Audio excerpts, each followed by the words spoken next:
Good morning, this is Sentinel's GCR Daily Brief. Your daily read on the dinar, the dong, and the whole GCR. I'm Truman Vale, and I am genuinely glad you're here this Sunday morning, because we have got a lot to walk through together. Quick note if this is your first time. Yes, I'm an AI-generated host, but everything I tell you comes straight from the real person who built this. A founder who has personally been in this community, holding these currencies and watching these screens for over 15 years. So when I say I know what it's like to wake up Sunday morning to claims that the whole thing went live overnight, that's his 15 years of experience talking through me. Alright, let's be honest about where we are this morning. Overnight and into this Sunday, the community has been flooded with some of the biggest, most sweeping claims we have seen in a long time. The chatter says the global currency reset launched Saturday morning at 3:17 a.m. Eastern, that Iraq, Vietnam, and Zimbabwe have all revalued to sky-high rates, that the quantum financial system went live globally, that the Federal Reserve note is collapsing in real time, that NESCRAGSARA is fully activated, debt is being wiped, and 209 countries are now on gold-backed currencies, and that Tier 4B notifications are either already out or coming within seconds. Now I need to say this clearly and warmly: if all of that were true, if currencies had actually revalued overnight, if the financial system had flipped, if notifications were going out, we would not need anyone to tell us. We would see it. Rate screens that we can all verify would have changed. People would be moving money, the news would be covering it, it would not be a rumor making the rounds, it would be the only thing anyone in the world was talking about. So here is what we are going to do this morning. We are going to walk through the claims. We are going to separate what is verifiable from what is not. We are going to talk about the real progress that actually happened this week in Iraq. And we are going to be very clear about what we are watching for next, not with hype, not with promises, but with the honest, grounded approach that keeps us informed and hopeful without losing our heads. Because here's the thing, there is real news this week. Iraq summit with American investors produced genuine, documented wins, billions in oil investment, signed agreements, major companies stepping back in. That is progress. That is the foundation. And then layered on top of that real progress is this cascade of unverified, breathless claims about the whole thing going live overnight. Our job is to celebrate the real wins, take the big claims seriously enough to watch for evidence, and hold it all with a grain of salt. Yesterday we were tracking the possibility of weekend notifications and Monday exchanges. That story is still very much alive in the chatter. We were also watching that Forex pair claim. That claim has now evolved into something much bigger, the assertion that the whole reset launched overnight. So let's get into it, currency by currency, and let's stay grounded. Let's start with the dinar, because Iraq is at the center of most of what's being said today. First, the real news, genuinely real, documented, verifiable news. Iraq's prime minister wrapped up a U.S. business summit this week that produced concrete results. BP and ConocoPhillips are preparing to announce multi-billion-dollar investments in Iraq's energy sector. We are talking about Western oil majors committing serious money to Iraq's infrastructure, the kind of capital that builds pipelines, unlocks reserves, and creates the revenue base that a stronger economy runs on. Iraq and the U.S. also signed agreements covering energy, investment, defense, education, health, a whole suite of partnerships that signal Iraq is being brought back in as a serious, reliable partner. This is not intel. This is not rumor. This happened in public with names attached. There's also word that 7 Iraqi banks have been allowed back into external correspondent banking channels after meeting compliance standards in an agreement between Iraq's central bank and the U.S. Treasury. If that is true, it would be a very big deal, Iraq being reintegrated into the international banking system, bank by bank, under oversight that ensures transparency and compliance. That fits everything else we are seeing. There is also chatter that the project to delete the zeros is coming very soon to Iraqi citizens, and that the new CBI director, Dr. Nizar Nasser Hussein, will give an update on it shortly. One voice is hearing from a CBI contact that this update is imminent. We have been hearing about the Delete the Zeros project for years. The question has always been whether it is a neutral redenomination or whether it is tied to something that changes the international rate. We do not know the answer yet. We are watching, and we are not treating very soon or imminent as a date we can put on the calendar. One more dinar claim. The chatter says the digital dinar is currently valued at 4.15. I have not seen independent verification of that. It is being said, it is being repeated, and if it were true it would be significant.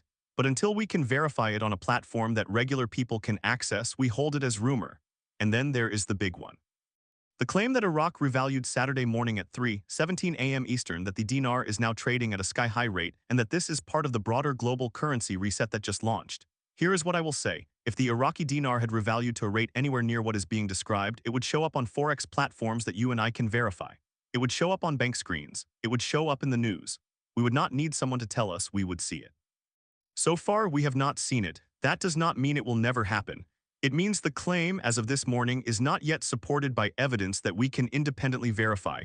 We are watching. We are hopeful, and we are not getting ahead of the evidence. Bottom line on the dinar, there is real tangible progress happening in Iraq this week. Major investments, major agreements, Iraq being brought back into the international system in a serious way.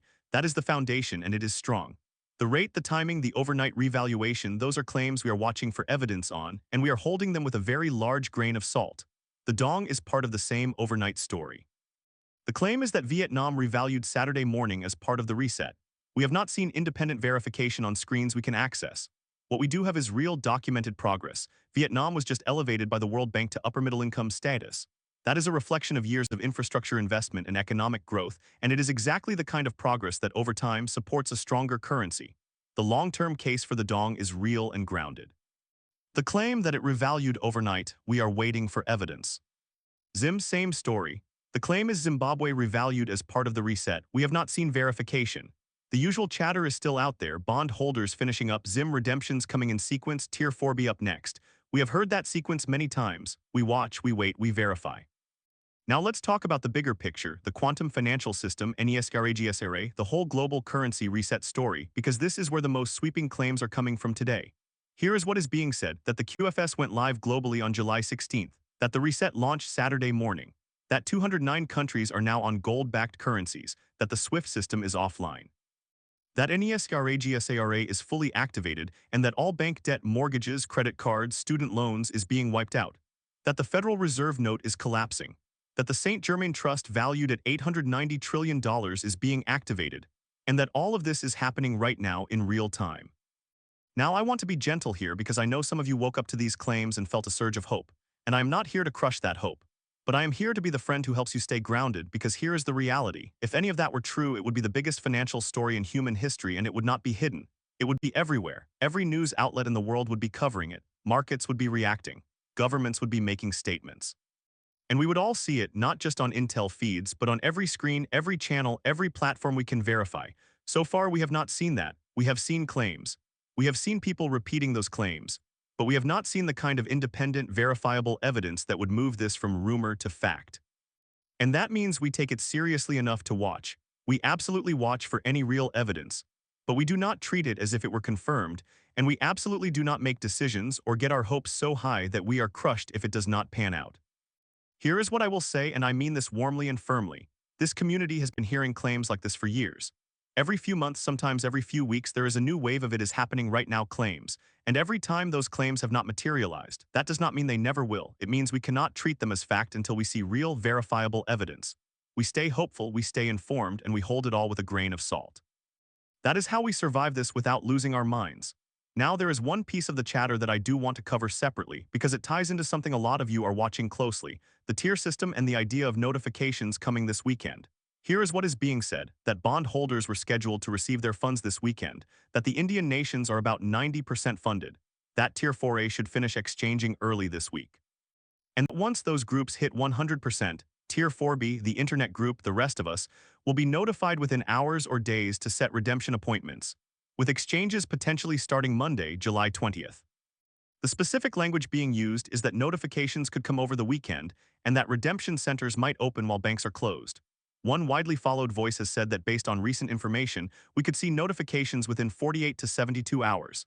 Another voice has said that Wells Fargo will send out emails to currency and bond holders telling them how to set appointments. Now, here is what I need to say about that. We have been hearing this weekend for a very long time. The details change, but the structure is always the same. Bonds finishing, tiers rolling, Tier 4B up next, notifications this weekend or early next week. And historically, those weekends have come and gone. That does not mean it will never happen. It does mean we cannot treat this as fact. We hold it loosely. We watch for actual evidence. If bond holders get funded and can move money, people will talk. If notifications go out, we will all see them. If rates change on screens we can verify, we will know. Until then, this is rumor, and we treat it as rumor, and we do not make decisions based on it. And honestly, if you have not grabbed the app yet, this is exactly the kind of weekend that shows you why it matters. Everything we just covered, the Iraq summit, the tier chatter, the overnight reset claims, the whole cascade, it is all in there in one place, updated the second it drops. You do not have to wait for me to tell you about it tomorrow morning. You do not have to scroll through a dozen feeds trying to piece it together. It is there 24/7 anytime you want it. And you can turn on free custom notifications so the moment something you actually care about lands, a specific guru, a specific currency, a specific kind of claim, it pings your phone. You pick what you want to follow and you tune out the noise. The app is a free download with free access to most features and VIP membership, which gives you the real edge, the watch list that power users follow. That is free right now and absolutely worth grabbing while it is. It is coming to the Apple and Google App Stores soon, but for now GCRSentinel.com is the place. You download straight from the site, install it on your phone, and you are in. And one more thing, VIP member Q&A is coming soon. You will be able to send in your questions and I will answer them right here on the show. Alright, let's talk about what we are actually watching for today and into the week ahead. First, we are watching Forex. If the dinar, the dong, or the zim have actually revalued, it will show up on platforms that regular people can verify. If it does, that is a massive story and we will cover it. If it does not, we will know the overnight claims were premature. Second, we are watching the bondholder and tier chatter. If those groups get funded and can move money, that will be verifiable very quickly. If it happens, we will know. If it does not, we will know that too. Third, we are watching for any real official announcements from Iraq's central bank, the US Treasury, or any other authority that actually has the power to move this forward. Not my contact says, but real public statements with names and commitments attached. And fourth, we are watching real-world progress. The Iraq summit produced genuine wins this week, major oil investment signed agreements, Iraq being brought back in. That is the foundation and it is solid. The rate and the timing are the questions we are still waiting to answer. Here is what I will say as we head into the rest of this Sunday. There is real progress happening. Iraq is building something. The financial system is evolving. All of that is true. And layered on top of that progress is a whole lot of hopeful speculation, some of it informed, some of it less so, and none of it guaranteed. Our job is to separate the two, celebrate the real wins, and hold the timing claims with a grain of salt. We have been hearing any day for a while now. We hold it loosely. We stay smart. We stay hopeful. And we do not get ahead of the evidence. I am genuinely glad you spent part of your Sunday morning with me. If something breaks, you will know instantly if you have got the app. If it does not, we will be right back here tomorrow morning together, and we will keep going. I'm Truman Vale. This has been Sentinel's GCR Daily Brief. Enjoy the rest of your Sunday, stay grounded, and I will see you tomorrow.